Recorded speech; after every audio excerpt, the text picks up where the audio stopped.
हमें चिड़ियों की तरह आकाश में उड़ना आ गया है, हमें पनडुब्बियों की तरह पानी के भीतर उतरना आ गया है, पर हमें आदमी की तरह आज धरती पर रहना नहीं आता। कैसी विडंबना है। और इसके लिए मानस का संदेश है केवट प्रसंग के माध्यम से। अगर हम चाहते हैं कि हमारे जीवन में मानवता अवतरित हो तो एक ही उपाय है, भगवान के चरणों का आश्रय लें। ये नाव नारी न बन जाती है, जब शिला बन सकती है। राम जी ने कहा शिला तो पाषाण की, पर नाव तो लकड़ी की। अरे महाराज, लकड़ी तो और जल्दी बनेगी। पाहन ते बन बाहन काठ को, काष्ठ पाषाण से कोमल और फिर इतने दिन से जल में पड़ा है। पाहन ते बन बाहन काठ को कोमल है, जल खाई रहा है। इसलिए महाराज नाव, भगवान ने कहा अच्छा नाव नारी बन भी गई तो कठिनाई क्या है, जड़त्व से मुक्त हो जाएगी, पार करने वाली खुद पार हो जाएगी। पार करने वाली स्वयं पार हो जाएगी। केवट ने कहा लेकिन एक बात है, अगर ये नाव नारी बन गई, चैतन्य हो गई, तो कहां बैठेगी? का घर में। अच्छा इसके दोनों ही आशा है। आध्यात्मिक संकेत भी बड़ा मधुर है कि नाव बुद्धि है, और बुद्धि अगर चैतन्य हो गई तो घर में बैठे, घाट पर नहीं रहेगी, फिर घट में रहेगी। क्योंकि जिनकी बुद्धि ब्रह्म बोध से चैतन्य हो गई है, वो अब किसी घाट पर नहीं जाती, वह तो घट में ही है, घर में ही बैठेगी। हम ही थे भूले हम ही में भूले, हमें ढूंढने हम ही चले, हम ही ने खोजा हम ही ने पाया, हमें मिले तो हम ही मिले। ये घर में बैठेगी। तो भगवान ने कहा अच्छा है, उसमें क्या कठिनाई है। केवट बोला तो गंगा जी तो छूट जाएंगी, और गंगा जी राम भक्ति जहां सुरसरी धारा, तो ठीक है बुद्धि चैतन्य होकर मुक्ति का अनुभव करते हुए घट में बैठेगी। केवट का भाव यह है, भक्त है ना, कि प्रभु हमें ऐसी मुक्ति नहीं चाहिए जो हमें हमारी बुद्धि को भक्ति के भाव से दूर कर दे, भक्ति के गंगा जल से दूर कर दे। मुक्ति मिले ठीक है, लेकिन हम भक्त हैं, गंगा जी से हमारी नाव दूर न हो। तो ये आवागमन तो बना रहेगा, उधर से इधर उधर से इधर। भक्त तो कहता बना रहे आवागमन, कोई हर्ज नहीं, पर ये आवागमन होगा तो गंगा जी में ही। तो गंगा जी में ही उस पार रहें तो गंगा जी, इस पार रहें तो गंगा जी का ये जन्म हो भगवान का स्मरण करने के लिए, और मृत्यु हो भगवान का स्मरण करते हुए। ये आवागमन भी बना रहे तो कुछ हर्ज नहीं। जिनकी रसना रस नाम का ले, नित नेह सुधा बरसाती रही, अखियां रही सांवरी सूरत में पगी, कानन कीरति भाती रही, पद पंकज पर नित्य चढ़ा रहा मानस, और न बात सुहाती रही, उनको भवभीति न जान पड़ी, कब आती रही कब जाती रही, जन्म जन्म रति राम पद। ये आवागमन बना रहे कोई हर्ज नहीं। मुझे ऐसा ज्ञान नहीं चाहिए जो हमें भक्ति से दूर कर दे। अच्छा भक्ति से दूर नहीं ना, तो करोगे क्या? कहिए आपके चरणों की धूल है रज, और रज शब्द में श्लेष, धूल को भी रज कहते हैं और रजोगुण को भी रज कहते हैं। और रज से उत्पन्न है कामना, काम है इस क्रोध है इस रजोगुण समुद्भवा। तो ये रजोजन्य कामना, और कामना काहे की? मुक्ति की। तो कहा ये मुक्त कर देने वाली रज, अर्थात मुक्ति की इच्छा को भी मैं धो डालूंगा। काहे से? गंगा जल से। और गंगा जल क्या है? राम भक्ति जहां सुरसरी धारा। तो केवट कहता है कि मैं भक्ति के भाव से इस मुक्त होने वाली कामना को भी धो डालूंगा। यह केवट का भाव है। और दूसरी व्यवहारिक बात वह क्या कहता है कि वाह प्रभु आप कहते नाव नारी बन जाए। आपको पता है पूरे परिवार का पालन इसी नाव से करता हूं, पूरे परिवार का पालन इसी नाव से करता हूं, और परिवार का पालन करने वाली नाव तो गायब हो जाए और नाव नारी बनेगी, और परिवार का एक सदस्य और बढ़ जाए। ये नाव नारी बनेगी तो घर में बैठेगी, तो परिवार का पालन करने वाली नाव तो चली जाए और परिवार का एक सदस्य बढ़ जाए। महाराज, यह कहां की समझदारी है। और एक बात कहूं क्या, कि नाव नारी बनेगी यहां, और पहले से एक घर में बैठी है, वो तो ये चमत्कार देखेगी नहीं। और नाव नारी बनेगी तो घर में जाएगी, और जब घर में जाएगी तो जो घर में पहले से वो इसे देखेगी, उसे मैं लाख समझाऊं कि नाव नारी बन गई, वह तो मानेगी नहीं। वो तो यही कहेगी कि नाव बेच के दूसरा विवाह करके लाए। और ये कवितावली में श्री तुलसीदास जी स्वयं लिखते हैं कि घरनी घर क्यों समझाई हो जू। महाराज, जो घर में घरनी है उसे मैं कैसे समझाऊंगा, पत्नी को कैसे समझाऊंगा। अब लक्ष्मण जी से नहीं रहा गया, का केवट तुम भी कैसी विचित्र बात करते हो, भगवान को समझा रहे हो और पत्नी को नहीं समझा सकते। भगवान को समझा रहे हो कि ऐसा करो ऐसा करो ऐसा करो, भगवान को समझा रहे हो और पत्नी को नहीं समझा सकते। केवट हाथ जोड़कर बोला, छोटे सरकार, जिस पर बीतती है वही जानता है, मुझे अनुभव है। क्या क्या अनुभव है? का भगवान को समझाना आसान है, पत्नी को समझाना बहुत मुश्किल है। मैं भगवान को समझा सकता हूं, उसे नहीं समझा सकता। घर नहीं घर क्यों समझाई हूं जो। राम जी खूब हंसे। अच्छा, और कोई उपाय है? हाँ प्रभु, एक उपाय है, चरण धुला लो।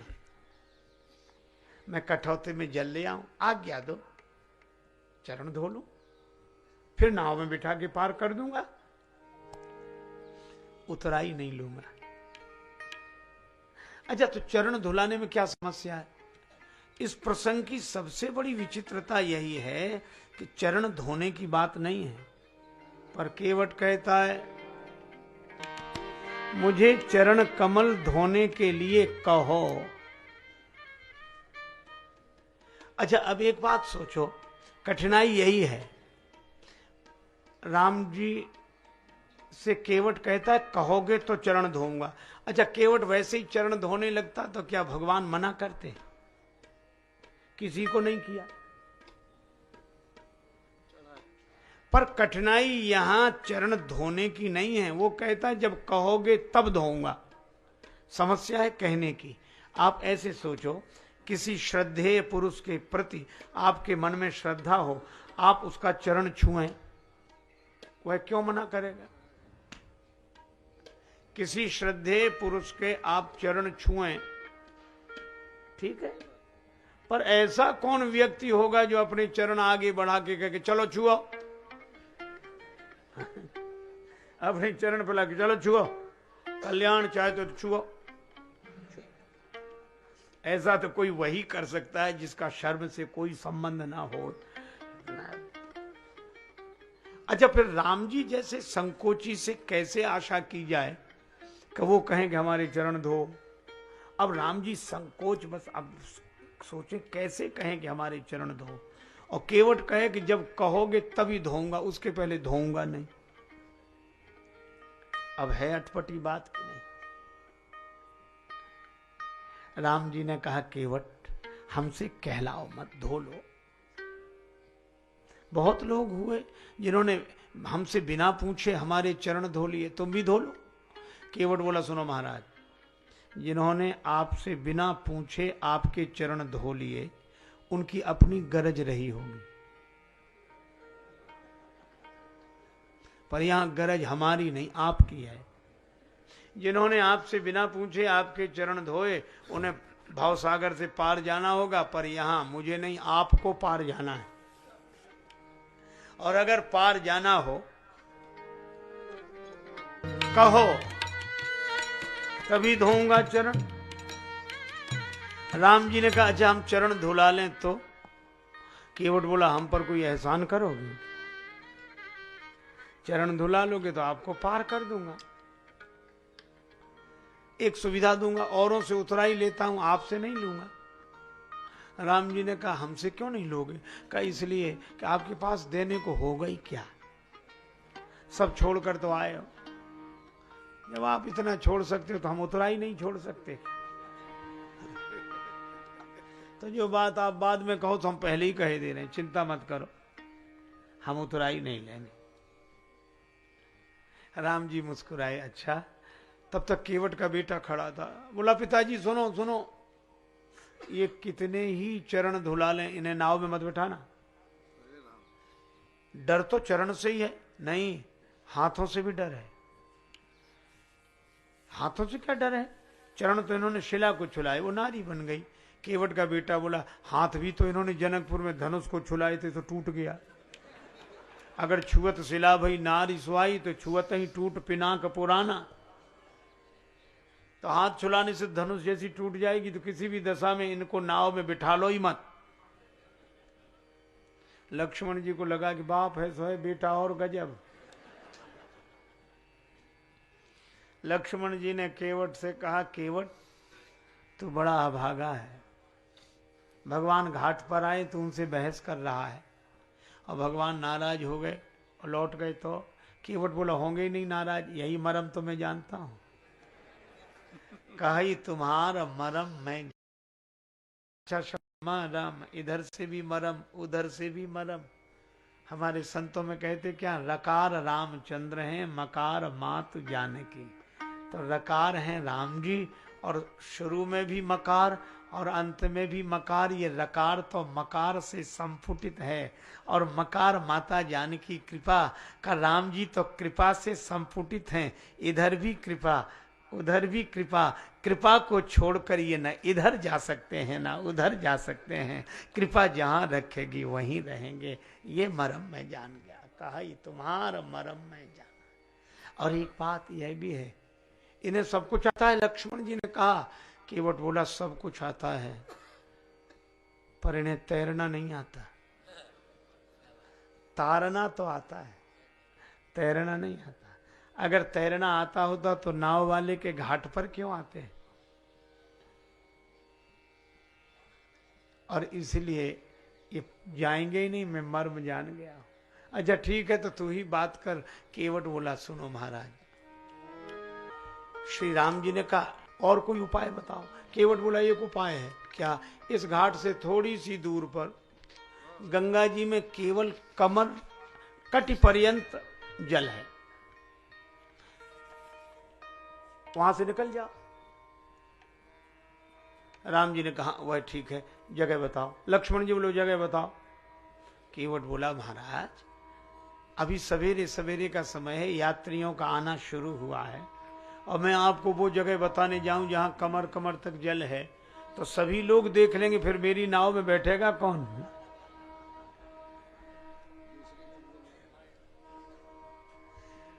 व्यवसाय की बात है।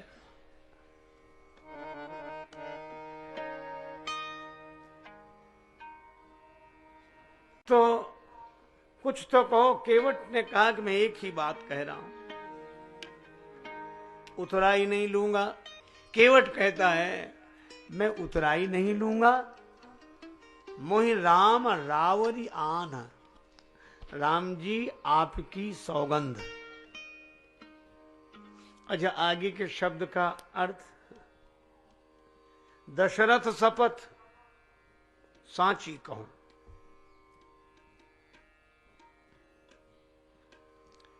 अब सामान्य अर्थ तो बड़ा विचित्र लगता है कि मेरी बात बिल्कुल सही है, राम जी की सौगंध, और राम जी से बोला और आपके पिताजी की सौगंध, रावरियान दशरथ शपथ। यह तो ऐसी बात हुई जैसे कोई कहे कि हमारी बात बिल्कुल सही है, और कोई पूछे प्रमाण, और कोई सामने वाला कहे कि आपकी कसम, आपके बाप की कसम, हमारी बात है अटपटी बात। लेकिन मैं निवेदन करूं, केवट यह नहीं कह रहा है ना, वह बोलना नहीं आ रहा है उसे, पर बोलना तो कुछ और चाह रहा है। राम जी मैं आपकी सौगंध कर रहा हूं, पर आप ऐसे न समझें कि इस सौगंध से मैं विचलित हो जाऊंगा। मैं आपकी सौगंध ऐसे ही कर रहा हूं जैसे दशरथ शपथ। दशरथ जी ने सौगंध की तो वचन नहीं तोड़ा, आपको भी छोड़ा पर वचन नहीं तोड़ा, क्योंकि आपकी सौगंध की थी। और मैं भी आपकी सौगंध वैसे ही कर रहा हूं जैसे दशरथ शपथ। यह मुहावरा है। जैसे लोग कहते भीष्म प्रतिज्ञा, तो केवट कहता है मैं आपकी सौगंध कर रहा हूं जैसे दशरथ जी ने आपकी सौगंध की। मैं भी वचन तोड़ूंगा नहीं। मोहि राम रावरी आन दशरथ शपथ। और सचमुच सौगंध की महिमा तो प्रेमी जन जानते हैं, भक्त जन जानते। एक सज्जन एक संत से बोले, गुरुजी, हाँ बोलो, अपना एक फोटो दे दो। गुरुजी बोले, हमारे फोटो क्या करोगे, पूजा में रखो। नहीं, पूजा में तो बहुत भगवान की फोटो है, आपका वहां है ही, घर में है। तो जब है तो अब काहे को चाहिए, दुकान में रखेंगे। तो लोगों ने कहा कितना भक्त है, दुकान में भी रखेगा।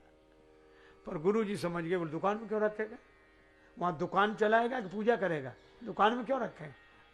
ऐसा हाथ जोड़ के बोला, गुरुजी आप जानते ही हो सामान बेचना होता है तो झूठ सच बोलना होता है, तो कसम खाने के लिए चाहिए, फोटो रखी रहेगी तो कहेंगे।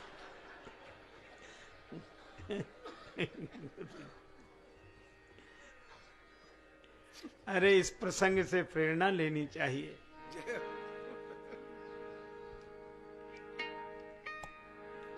मोहि राम रावरियान दशरथ शपथ सब साची कहो। लक्ष्मण जी को लगा कि बड़ा अटपटा व्यक्ति है, भगवान ने स्वभावशील बस ढील दे दी है। अब ध्वनि है, ऐसी घटना घटी ऐसा उल्लेख नहीं है। लक्ष्मण जी के तूणीर में बाण हाथ गया, बाण निकाला, तैयार हो जा। लक्ष्मण जी डरा रहे थे, डरा दे इसे। पर केवट भी डरने वाला नहीं। अच्छा एक बात आपने देखी हो, व्यक्ति जब सहज होता है तो भीतर से बना बना कर बोले हुए शब्द नहीं निकलते है? दो लोग थे, रेलगाड़ी में चढ़ना था, तो दोनों बड़े शिष्टाचार से बोलते थे, नहीं नहीं भैया जी पहले आप। दूसरा कहता नहीं नहीं श्रीमान जी पहले आप। अब रेलगाड़ी रुकती थोड़ी देर थी, श्रीमान जी आप, नहीं आदरणीय आप। और वो कहे आदरणीय, वो कहे श्रीमान जी, भैया जी, वो कहे नहीं नहीं भैया भाई साहब। दोनों शिष्टाचार कर रेल चली गई।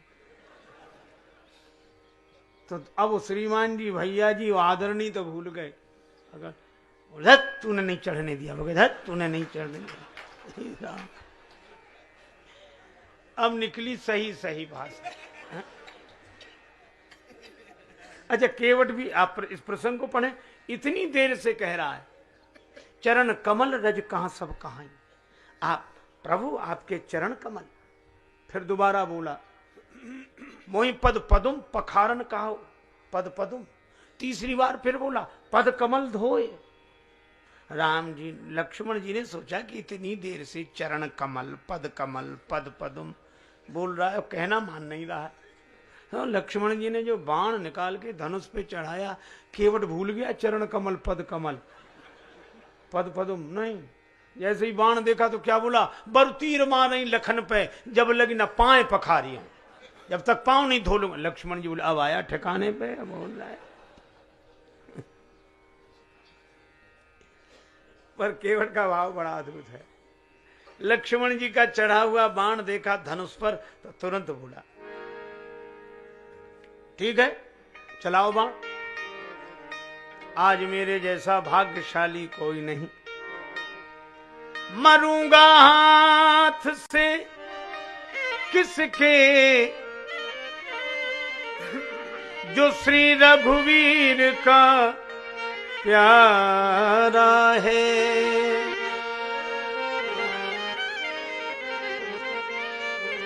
मरूंगा हाथ से किसके जो श्री रघुवीर का प्यारा है। और मरूंगा किस जगह जहां निर्मल गंगा की धारा है। मरना तो एक दिन है ही। एक संत कहते थे हर जगह लिखा है, हाँ? आप देखते हैं यहाँ फूल तोड़ना मना है, यहाँ प्रवेश करना मना है, यहाँ पार्किंग करना मना है, लिखे। पर वो संत अपनी मस्ती में कहा करते कि ये कहीं नहीं लिखा मिलता कि यहाँ मरना मना है।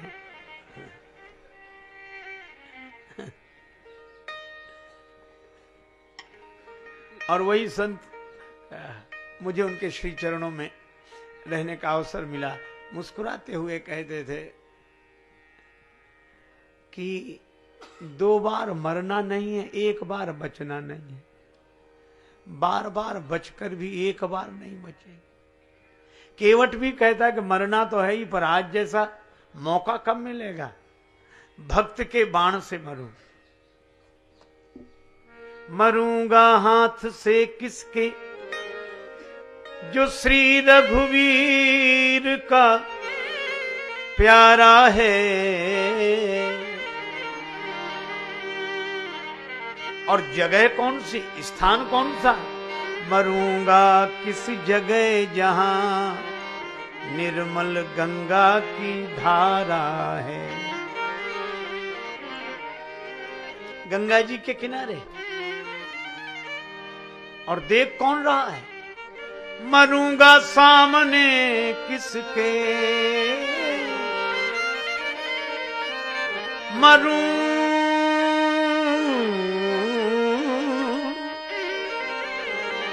मरूंगा सामने किसके कि जिनका दास होता हूं। मरूंगा किस खता पर पांव करुणा निधि के धोता हूं। स्वयं सरकार देख रहे हैं, श्री राम जी देख रहे हैं, और अपराध यही चरण धो रहा हूं। सरकार के प्राणन ते प्रिय बंधु वही मोहि बाण ते मारत है। मरता हूं कहां सुचि गंग के तीर शरीर सो प्राण सिधारत है। समूह के ही के सुविनीत सुनो रघुनाथ सोनाथ निहारत है। अपराध यही इस दास का है प्रभु के पद पद्म पखारत है। अगर इन पद पंकजों पर प्राण खो जाएगा केवट, मरकर भी जमाने में अमर हो जाएगा केवट। फिर क्यों ऐसा समय श्रीमान जाने दूं, न क्यों जानकी जीवन के सन्मुख ज्ञान जाने दूं। राघव चरण धुलालो ये आन है हमारी। राघव चरण धुलालो ये आन है हमारी। राघव चरण धुलालो आन है हमारी। राघव चरण धुलालो ये आन है हमारी। राघव चरण धुलालो। दशरथ शपथ सी सुन लो, सौगंध है तुम्हारी। राघव चरण धुला लो आन है हमारी। भैया लखन तुम्हारे त्योरी चढ़ा रहे हैं। भैया लखन तुम्हारे त्योरी चढ़ा रहे हैं। सारंग के इशारे पर मुझको डरा रहे हैं। सारंग के इशारे पे मुझको डरा रहे हैं। लेकिन चलने की यहाँ एक भी न डपट डांट है, क्योंकि ये अयोध्या नहीं गंगा का घाट है। ये अयोध्या नहीं गंगा का घाट है। राघव चरण झुला लो ये आनंद है हमारी। राघव चरण झुला लो ये आनंद है हमारी। राघव चरण झुला लो आन है हमारी हमारी।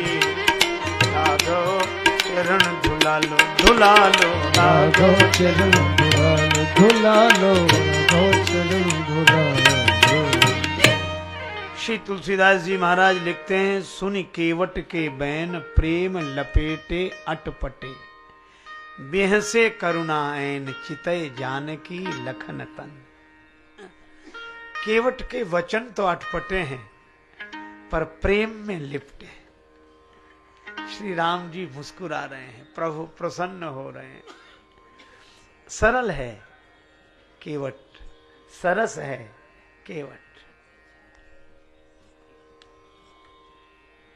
पर बेहसे करुणा है। राम जी दोनों की ओर देखकर मुस्कुरा रहे हैं और मानो मुस्कुराहट के माध्यम से निमंत्रण दे रहे हैं कि आप भी मुस्कुराओ। केवट की अटपटी बात सुनकर ही मुस्कुराओ। इस परिस्थिति में भी प्रसन्न रहो। राम सहज आनंद निधानो। कई बार सरलता में भी व्यक्ति ऐसी बात कह जाता है जो बात अटपटी भी हो पर हृदय को हर्षित कर देती है। एक महात्मा गए राजस्थान, तो राजस्थान में भी बहुत पिछड़े हुए क्षेत्र में, और पिछड़े से पिछड़े क्षेत्र में एक कोने में एक गांव था। महात्मा गए, एक सज्जन अपने घर ले गए कि महाराज चलो। वो घर भी बहुत दूर था, जिस गांव में वो रहते थे दूर। उन्होंने कहा कि महाराज हमारी माता जी नहीं आ सकती, आप दर्शन दे। महात्मा गए, स्वागत सत्कार परिवार वालों ने किया। अब उन्होंने अपनी वृद्ध माता से कहा कि महाराज आए हैं, प्रणाम करो। तो बेचारी वृद्धा माता अपनी टूटी फूटी मारवाड़ी बोली में बोली, गोरूजी थारे खुर छूं। अब एक तो गुरुजी को गोरूजी कह रही थी और चरणों को खुर। महात्मा जी ने कहा कि ये व्यक्तिगत अपमान की बात तो नहीं है, लेकिन इसको समझाना चाहिए। मान लो और कोई संत आए तो ऐसे ही बोलेगी, चरणों को खुर बताएगी। अब महात्मा जी डांट तो सकते नहीं थे, अपनी मधुर शैली में बोले, कहने लगे माता जी ऐसे बोलती हो महात्माओं से, नरक जाओगी नरक। उस बेचारी ने नरक का नाम ही नहीं सुना था। उसने सोचा कि महात्मा आशीर्वाद दे रहे हैं, कोई अच्छी जगह होगी। तो हाथ जोड़ के बोली, महाराज हमारा कहाँ भाग्य जो नरक जाए, हमारा कहाँ भाग्य जो नरक जाए। नरक तो आप जैसे महापुरुषों को मिले हैं प्रभु, हमें कहाँ। महात्मा इतने प्रसन्न हुए। अच्छा बात तो बेतुकी थी, लेकिन उसने व्यंग में नहीं कही थी, सरलता से। तो उसकी सरलता पर देखो, सरलता पर दो ही रीझते हैं, बनावट पर दुनिया रीझती है, पर सरलता पर या तो महात्मा रीझते हैं या परमात्मा रीझते हैं। केवट की सरलता पर रीझ गए। देह से करुणाएन चित जान की लखन तन। पर केवट के मांग की चौपाई वही है, जो प्रभु पार अवसिगा चाहू, मोहि पद पदुम पखारन कहू। मुझे चरण धो लेने की आज्ञा दो।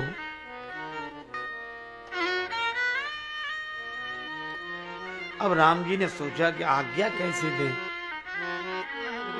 तो श्री राम जी ने सोचा घुमावदार ढंग से बात कह दें, कि जब व्यक्ति सीधे नहीं कहता तो घुमावदार ढंग से कहता है। तो राम जी ने कहा, कृपा सिंधु बोले मुसुकाई, सोई करूं जेहि तव नाव न जाई। कहा कि तू वही कर ले जिससे तेरी नाव न जाए, बच जाए। भगवान बोले तू वही कर ले जिससे तेरी नाव न जाए। ये नहीं कहा कि चरण धो ले, जिससे तुम्हारी नाव न जाए वही कर लो। कई बार सीधे बात नहीं कह पाते तो ऐसे ही कह देते। एक आदमी के घर मेहमान आया, दोपहर को भोजन करा दिया, लोभी था, शाम को कराना नहीं चाहता था। तो बेटे से बोला कि शाम के रात्रि के भोजन के लिए हमसे पूछने तब आना जब मेहमान पास में बैठा हो। बेटा गया, पिताजी शाम को साग कौन सा बने, दाल कौन सी बने। तो बोला शाम को फिर भोजन, अभी थोड़ी देर पहले तो मेहमान के साथ भोजन किया था, अब रात को फिर भोजन करें, हम कोई राक्षस हैं? हमारी तो इच्छा नहीं, मेहमान से पूछ लो, और मेहमान करे तो राक्षस है।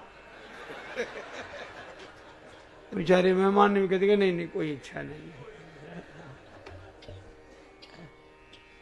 एक महात्मा गए किसी के यहाँ निमंत्रण में भिक्षा करने, वृद्धा माता थी, तो उसने भोजन की थाली परोस दी। महाराज मेरे बड़े भाग्य, संत पधारे, प्रसाद पाओ, भगवान का जो कुछ रूखा सूखा है।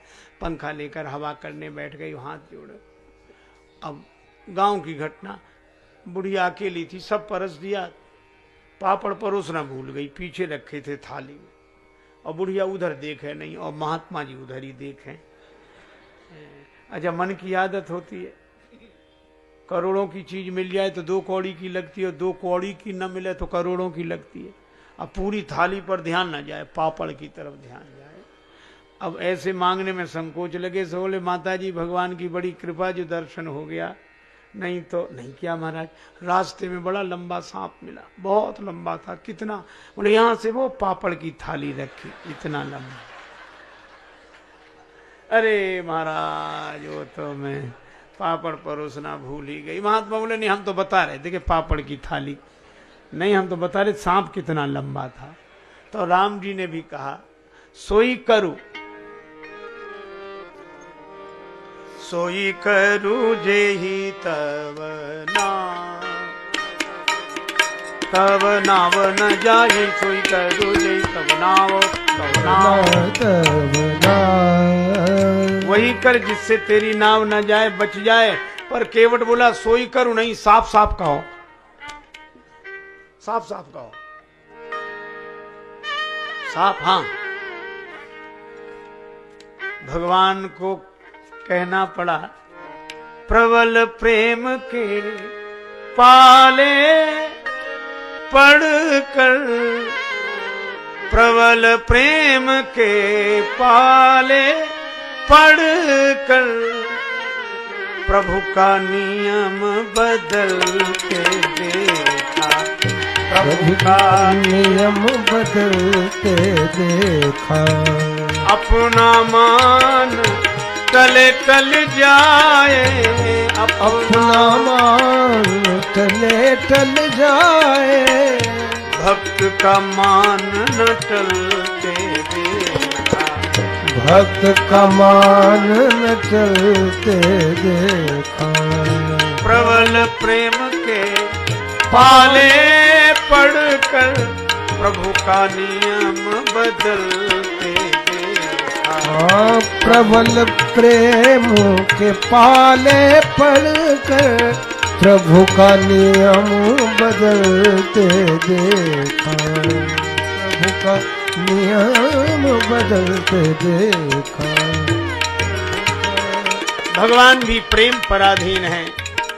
बोले बेगियानी जल पाए पखारू, होत विलंब उतारो पार।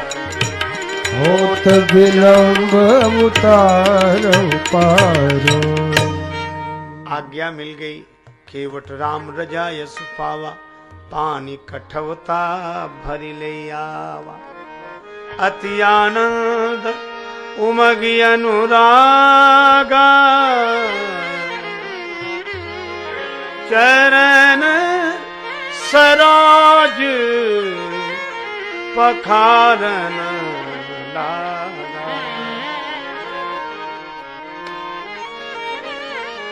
आनंदित होता हुआ कठौते में जल भर लाया। अब उस दृश्य को देखें। कठौते में भरा जल, कठौता रख दिया एक ओर, सामने नीलांबुज श्यामल कोमलांगम श्री रघुनंदन राम खड़े हैं। केवट ने बाई हथेली आगे बढ़ाई, राम जी का दायां चरण कमल अपनी हथेली पे रखा, दाएं हाथ से कठौता उठाया, जल छोड़ दिया, लगा चरण धोने। उसको लगा ये वही चरण है जिन चरणन पे निकसी सुर सरी, सुर सरी। गंगा जी का जन्म इन्हीं चरणों से हुआ, मन भाव से भर गया। लक्ष्मण जी ने देखा केवट भाव के कारण चरण धो रहे हो। केवट बोलो नहीं नहीं छोटे सरकार, हम तो नाव के कारण चरण धो रहे हैं, भाव को छिपाए हुए हैं। लेकिन भूल ही गया तो भगवान एक पांव से खड़े हैं। भाव ही सर्वस्व है, भाव ही आधार है, और भाव से भजले इन्हें तो भाव से बेड़ा पार है। भाव वाले भक्त का भगवान पर भी भार है, इसलिए परब्रह्म का होता यहां अवतार है। राम जी ने कहा चरण धुल गया। केवट बोला हाँ महाराज धुला तो, लेकिन तब तक प्रभु ने चरण नीचे रख दिया। केवट बोला गड़बड़ी हो गई सरकार, चरण तो धुल गया था, मेरी फटी दुपटी से पोंछ तो लेने देते, गीला रह गया, आपने धरती में रख दिया, धूल लग गई, दोबारा धोना पड़ेगा। लक्ष्मण जी बोले प्रभु हो चुके पार, चरण तो धुलने के बाद गीला रहेगा, गीला रहेगा तो धूल लगेगी, कभी ये धुलाओ कभी ये धुलाओ कभी यही।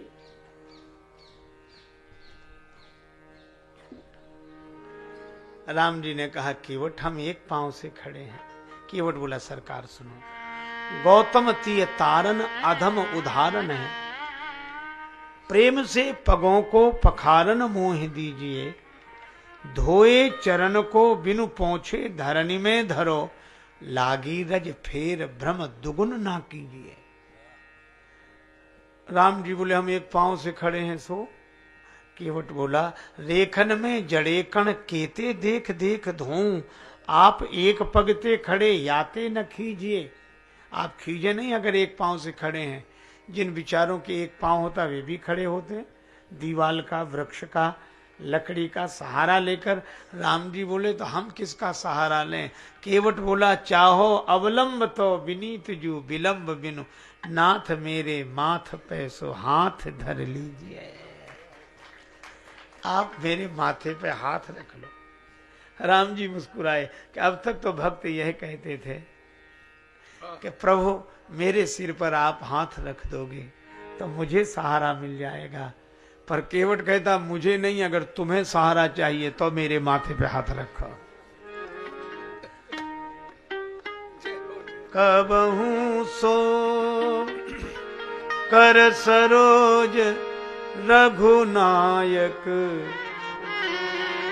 धरि हो नाथ शीस मेरे, कबहू सो।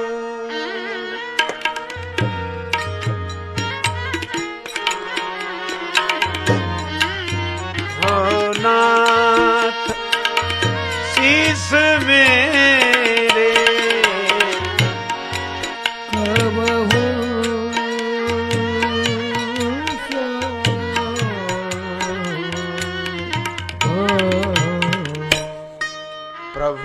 कर पंकज।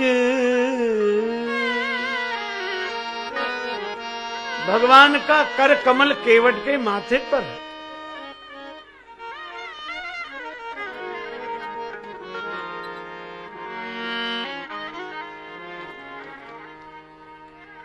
केवट धन्य हो गया। बरसे देवता पुष्प बरसा रहे हैं, जय जयकार हो रही है। और देवताओं को भी लगता है कि अब तक तो ये देखा था कि भक्त भगवान के सामने एक पांव से खड़े रहते हैं, आज भगवान भक्त के सामने एक पांव से खड़े हैं। पाद प्रक्षालन हुआ। भगवान ने कहा चरण धुल गए केवट, अब तो पार कर दो। केवट बोला आपके लिए घाट का नियम थोड़े ही दूंगा। राम जी ने लक्ष्मण जी की तरफ देखा। लक्ष्मण जी बोले अभी क्या और मुझे लगाओ, पता नहीं कौन कौन से नियम बताएगा अभी तो। भगवान ने कहा कौन सा घाट का नियम रह गया, घाट का कौन सा नियम शेष है? प्रभु इस घाट का एक नियम है, जो पहले आते हैं उन्हें पहले पार करते हैं, बाद में आते हैं उन्हें बाद में। तो यहां कौन है जो अब तक पार ना हुआ हो? हमें तो दिख नहीं रहे। केवट हाथ जोड़ के बोला प्रभु अगर आपको दिख गए होते, आपकी दृष्टि में पड़ गए होते तो पार ही ना हो गए होते। कौन है यहां? केवट बोला मेरे पूर्वज पुरखे। तो तुम्हारे पुरखों का उद्धार कैसे होगा?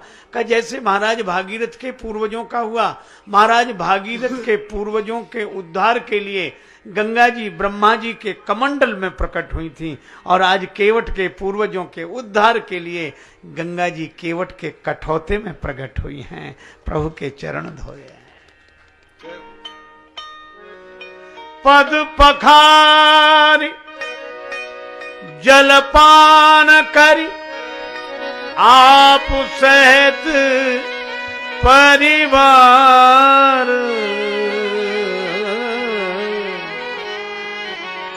पितर पार करी प्रभु ही पुनि मुदित गए ले पार।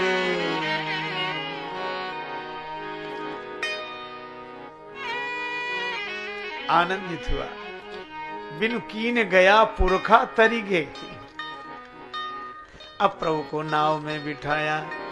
मेरी नैया में सीताराम, गंगा मैया धीरे बहो। मेरी नैया में सीताराम, गंगा मैया धीरे बहो। नैया में सीताराम, गंगा मैया धीरे बहो। धीरे बहो, धीरे धीरे बहो।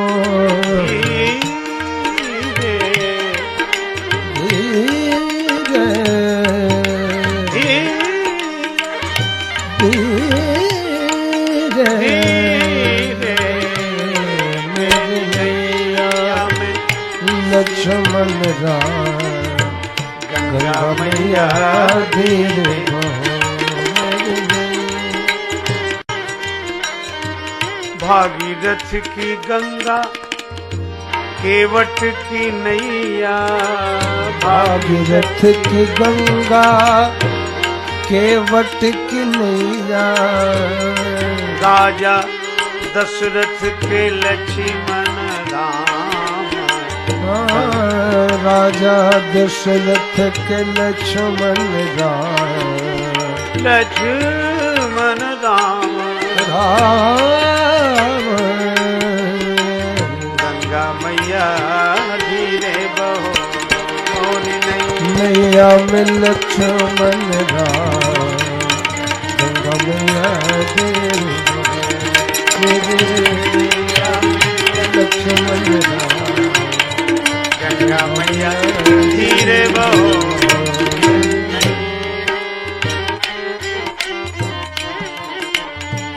चक्कर लगाने लगा नाव लेकर गंगा जी में। भगवान बोले सीधे ले चलो, चक्कर काहे को लगा रहे? केवट मनी मन बोला, वाह सरकार, लोगों को 84 के चक्कर में डाले हो, यहाँ 4 चक्कर में ही घबरा गए। तब तक उस पार पहुंचे। उतरी ठाण भय सुरसरी रेता, सीय राम गुह लखन समेता। उस पार पहुंचे। पहले श्री किशोरी जी, जानकी मैया उतरी, उसके बाद श्री राम जी, फिर निखादराज गुह, फिर लक्ष्मण, तब केवट उतरी दंडवत कीन्हा। कितना अद्भुत क्रम। आजकल लोग कहते हैं नारी स्वाभिमान, अंग्रेजी पढ़े लिखे लोग कहते हैं लेडीज फर्स्ट। अरे हम कहा यह तो हमारे यहां पहले से नियम है। महाराज मनु कहते हैं यत्र नार्यस्तु पूज्यन्ते रमन्ते तत्र देवता। भगवान नाव पर भी चढ़ते हैं तो पहले स्वयं नहीं, राम सखा तब नाव मंगाई तो प्रिय ही चढ़ाई, चढ़े रघुराई। और उतरे भी तो उतरी ठांड भय सुरसरी रेता, सीय तब राम गुह लखन समेता। अब केवट ने उतर कर प्रणाम किया, दंडवत किया, बिल्कुल सीधा चरणों में लेट गया, चरण पकड़ लिए। लक्ष्मण जी बोले, वाह, उधर तो अकड़ रहे थे, इधर तो चरण पकड़ रहे हो। केवट बोला, ये तो घाट घाट का तरीका है। उधर हमने पार नहीं किया था तो अकड़ कर भी रोक सकता था, अब तो पार कर दिया तो अब तो चरण पकड़ कर ही रोक सकता हूं।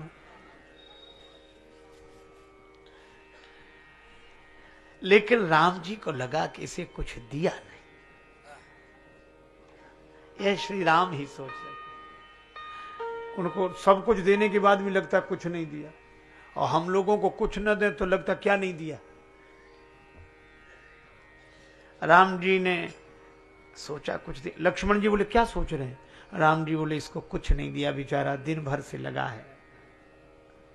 लक्ष्मण जी बोले, और क्या दोगे? चरण धुला लिए, जो बड़ों बड़ों को मौका नहीं मिलता सो इसे मिल गया, चरण धुलाया आपने इसे। राम जी बोले, लक्ष्मण धीरे बोलो, कहीं केवट ने सुन लिया तो उतराई की कौन कहे चरण धुलाई और देनी पड़ेगी। वो भी तो हम लोगों ने अपने मतलब से ही धुलाए हैं। वो तो कह रहा था तुम्हें पार जाना हो तो धुला, लेकिन दें क्या? राम जी सोचते हैं कि मेरे हाथ में तो कुछ है नहीं। आहा, कैसा अनोखा प्रेम का, दाम्पत्य प्रेम का उदाहरण। सीता जी समझ गई, हृदय की भावना समझ ली, और मुद्रिका उतारी प्रसन्न मन से। यह अच्छा देखो, प्रेम का पता तो विपन्नता में लगता है, पर सीता जी प्रसन्न मन से मुद्रिका उतारी। और भाव यह है कि प्रभु आपके उस हाथ में नहीं, इस हाथ में तो है, और यह हाथ भी आपका हाथ है। राम जी पूछ सकते हैं कि श्री जानकी जी, आपका वो हाथ मेरा हाथ कब से हो गया? श्री सीता जी ने कहा कि प्रभु जिस दिन से मेरे पिता ने मेरा हाथ ये आपके हाथ में दे दिया, उस दिन से ये हाथ आपका हाथ हो गया। उस हाथ में नहीं, इस हाथ में। ये प्रेम की अनन्यता है।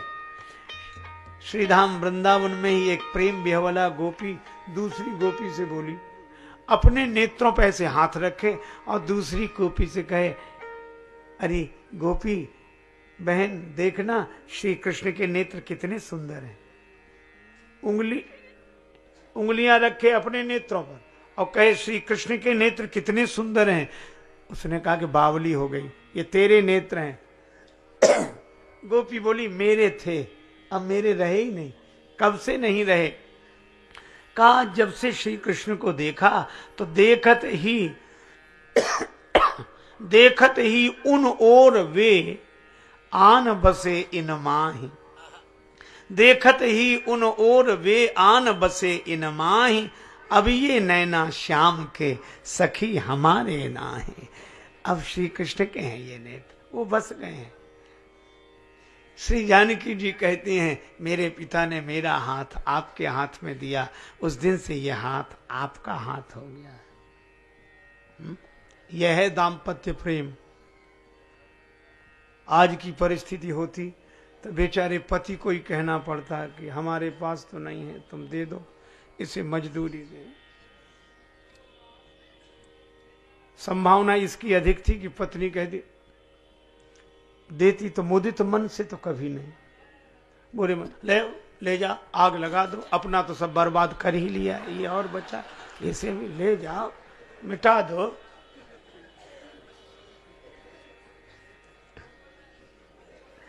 लेकिन श्री सीता जी ने मुदित मन, प्रसन्नता से मुद्रिका उतारी। किसी ने कहा ये मणि मुद्री उतार रही हो, मणि मुद्री बहुत कीमती है, और मुदित मन क्यों? श्री सीता जी ने कहा मैं मुंदरी में लगे हुए मणि की ओर नहीं देख रही, मैं तो राम जी को देख रही हूं। नील सरोरुह नील मणि, नील नीरधर श्याम। हमारे प्रभु प्रसन्न रहे तो इसकी क्या कीमत है। यह भक्ति का भाव है। भगवान ने ली मुद्रिका, केवट से कहा केवट उतराई ले लो। यह भी बड़ा विचित्र, कहे वो कृपालु ले हो उतराई, केवट चरण गहे अकुलाई। केवट ने अकुला कर चरण पकड़ ली, नहीं लूंगा, नहीं लूंगा। भगवान ने कहा क्यों, क्या तुम्हारे मन में लेने की इच्छा नहीं रही? केवट बोला यही तो विडंबना है। क्या? जब लेने की इच्छा थी तब मिल नहीं रहा था, और अब मिल रहा है तो इच्छा नहीं है। कब थी तुम्हारे मन में इच्छा कुछ पाने की? जब तक आप नहीं मिले थे। मैं सोचता था क्या जिंदगी ऐसे ही बीतेगी, सबके सामने हाथ फैलाते हो, दे दो दे दो, फिर सवेरे से वही धंधा, यात्रियों की प्रतीक्षा और फिर हाथ फैलाना, क्या यही करता रहूंगा? तब तक मुझे पता लगा कि मेरे घाट पर स्वयं भगवान श्री राम आ रहे हैं। तो मैंने सोचा कि अब उनसे ही मांगूंगा, और किसी से क्या मांगना, क्योंकि भगवान से मांग लेता है जो उसे और किसी से मांगना नहीं पड़ता। या यूं कहो कि भगवान जिसे देते हैं उसे दूसरे के सामने हाथ नहीं फैलाना पड़ता। तो मैंने सोचा राम जी से ही मांगूंगा। भगवान ने कहा हम तो बिना मांगे अंगूठी दे रहे हैं, क्यों नहीं ले रहे हो? केवट बोला कि मेरा विचार बदल गया, मैं आपसे मांगने के लिए तैयार खड़ा था, आपने आते ही नाव मांगी, मांगी नाव न केवट आना। केवट बोला ये सुन के ही मेरा विचार बदल गया, मैंने सोचा कि जो मुझसे ही मांग रहा हो अब मैं उससे क्या मांगू। अब प्रभु वह तो बहुत बड़ा है जिससे आप कुछ देते हो, और वह कितना बड़ा है जिससे आप भी कुछ मांगते हो। तो मांग कर बड़ा बना दिया, आप दे दोगे तो छोटा बन जाऊंगा, बड़ा ही रहने दो, नहीं चाहिए। भगवान मुस्कुराए, केवट इच्छा नहीं है ना। भगवान ने कहा तो हमारी इच्छा है प्रभु ना। भगवान ने कहा तो हम तुम्हें कोई भिक्षा थोड़ी ही दे रहे हैं, मजदूरी दे रहे हैं, मजदूरी लो, ये तो तुम्हारा धर्म है। केवट ने कहा कि हम मजदूरी उन्हीं से लेते हैं जिन्हें पार करते हैं, हमने आपको पार ही नहीं किया, नहीं किया ना। राम जी लक्ष्मण जी की तरफ देखने लगे, सुन रहे हो? लक्ष्मण जी बोले इसकी बात तो आप ही समझ सकते हो। केवट बोला हमने पार किया ही नहीं। भगवान ने कहा हम पार आए कैसे? केवट बोला यही तो हम पूछ रहे हैं, कैसे आए? नाव में बैठकर। केवट बोला नाव में बैठकर? हाँ। नाव किसकी थी? राम जी ने कहा केवट नाव तुम्हारी थी। केवट बोला यही तो मैं कह रहा हूं, नैया तो मेरी ही पार लगी है, आपने चरण रख दिया तो मेरी नैया पार लग गई। आप पार होने के लिए नहीं आए थे, मेरी नैया पार लगाने के लिए आए थे। तो उतराई तो मुझे देनी चाहिए, दे नहीं सकता तो ले कैसे लूं? और फिर आपसे लूंगा तो फिर अब भाईचारे का मामला है, हम आप भाई भाई हैं, क्यों? सम व्यवसायी हैं। राम जी ने लक्ष्मण जी की तरफ देखो, सुन रहे, कह रहा भाई हैं। लक्ष्मण जी बोले अभी क्या मोह लगा और मोह लगा, भाई क्या पता नहीं क्या क्या बनेगा वो, अभी तो भाई है। अच्छा भैया भाई कैसे? केवट ने कहा आप भी केवट मैं भी केवट, तुम गंगा तट के माझी हो, मैं गंगा तट का माझी हूं। तुम भव सागर के केवट हो, मैं इस गंगा के तीर पे हूँ, तुम उस भव सरिता के तट हो। आप भव सागर पार करने वाले केवट, में गंगा जी से पार करने वाला केवट। मजदूर कहीं मजदूरों से मजदूरी लेते हैं भैया,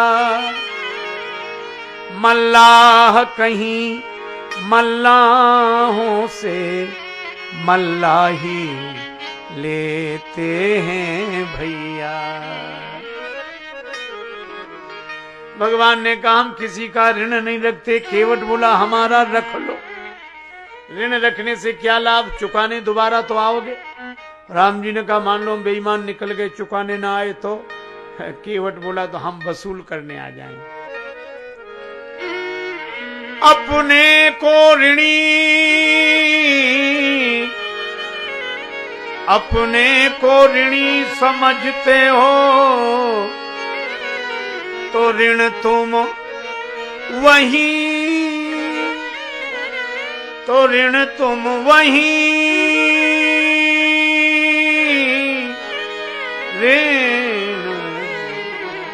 ऋण तुम वही चुका देना। मैंने तुमको है पार किया, तुम मुझको पार लगा देना। प्रभु आए मेरे घाट, मैंने कर दीने पार।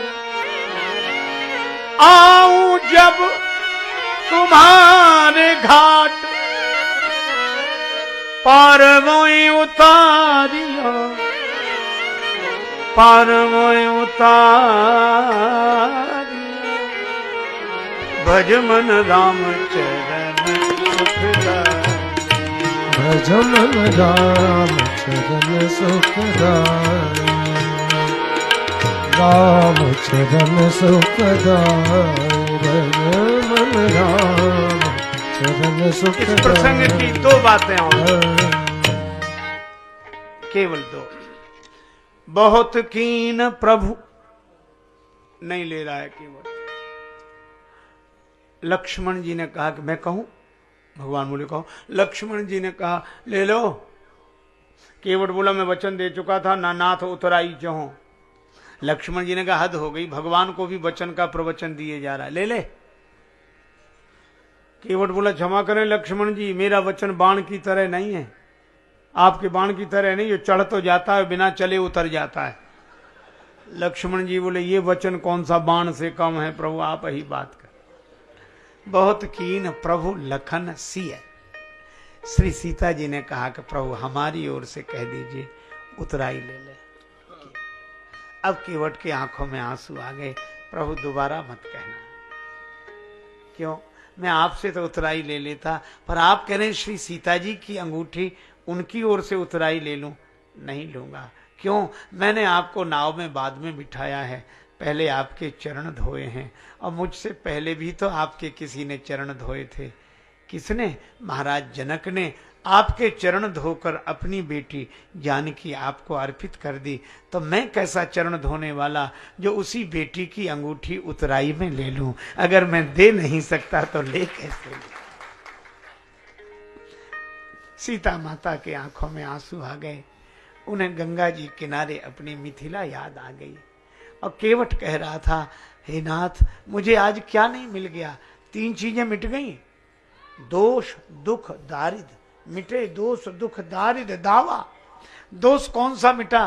का पूर्वजों का उद्धार हो गया तो पितृदोष मिट गया। और मेरी अटपटी बात सुनकर आप हंसने लगे, आप खूब हंसे, प्रसन्न हुए। आपको मुस्कुराते देखा तो मेरा दुख पता नहीं कहां चला गया। और जब आप मुझसे मांगने लगे कि केवट नाव ले आओ, तो मुझे लगा कि मेरी दरिद्रता चली गई। क्यों? भगवान जिसके घाट पर खड़े होकर नाव मांग रहे हो जिससे, उससे बड़ा धनी कौन होगा? क्योंकि करुणा धनी जगत का पति परमात्मा जिससे मांगता हो। मिटे दोष दुख दारिद्र दावा। बाद में कभी जब आप लौटकर आएंगे तो देखेंगे भगवान ने कहा केवट तुम कुछ नहीं ले रहे हो तो हमें दे दो। केवट बोला मैं क्या दे दूं? राम जी ने कहा कि तो आज्ञा दे दो तो मैं जाऊं। केवट ने कहा कि प्रभु यह भी मुझसे इसलिए नहीं हो सकेगा कि मेरी इन आंखों ने आपको अपनी ओर आते देखा है, अपने से दूर जाते हुए नहीं देख सकती, इसलिए आप न जाओ हमको ही भेज दो ताकि मुझे ऐसा लगे कि प्रभु यहीं हैं कहीं नहीं गए हैं। तो आप भगवान ने दिया, पर क्या दिया?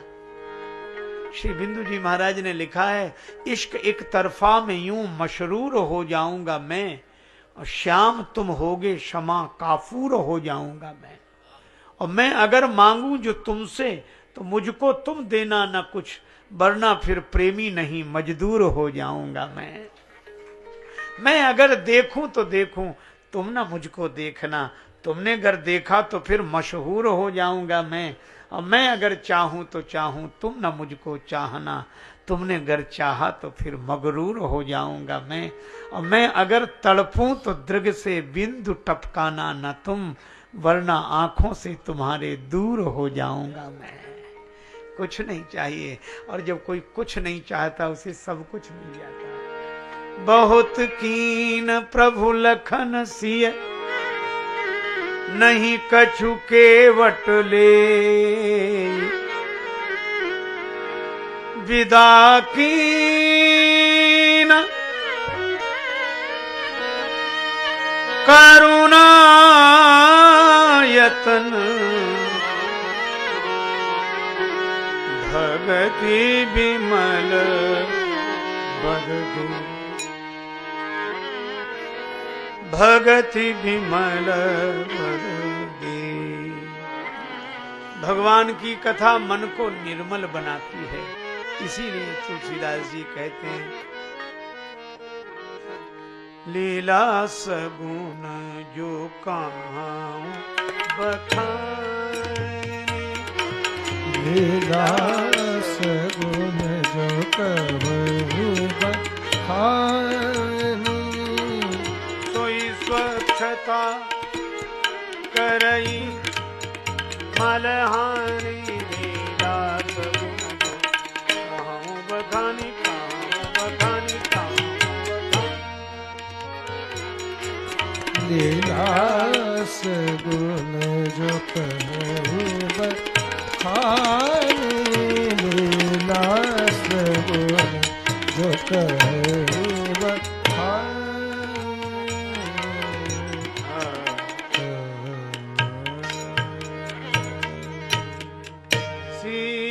सीताराम सीताराम सीताराम सीताराम सीताराम सीताराम सीताराम सीताराम